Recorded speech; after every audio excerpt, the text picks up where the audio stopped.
Cliff Lane, Illinois Corn Board member, up here in Toulon, Illinois, picking some corn today.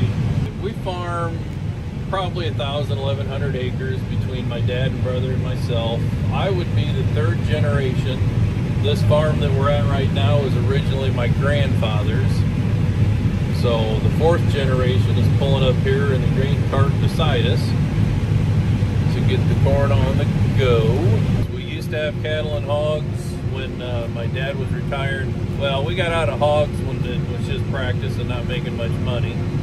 We got out of the cattle when Dad was kind of retiring from it. My brother and I both farmed full-time, or worked full-time, so it was kind of hard to take care of livestock and do that also. So now that pastured land just gets rented out to a neighbor. Well, we've got 3 different delivery points, 2 small local elevators and Big River ethanol plant in Galva. And really both of those local elevators, a lot of their corn also goes to the ethanol plant. So really we're making fuel.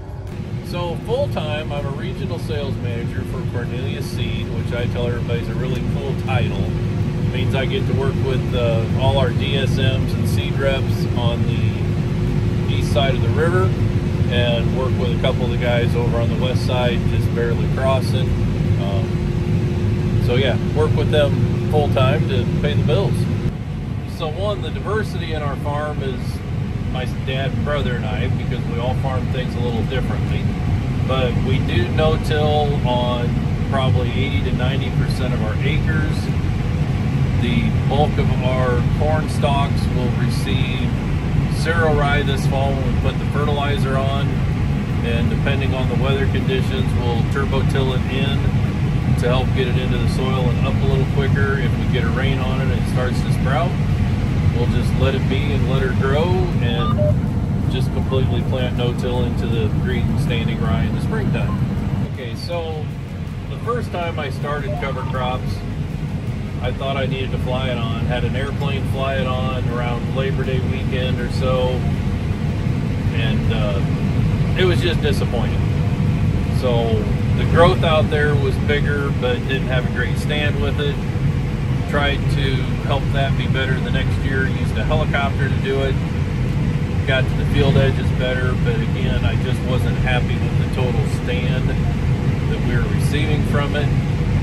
Talked to my fertilizer supplier to see if they would be willing to mix it in when they spread the fertilizer in the fall, so we've gone that direction ever since, and I've just been a lot happier with it.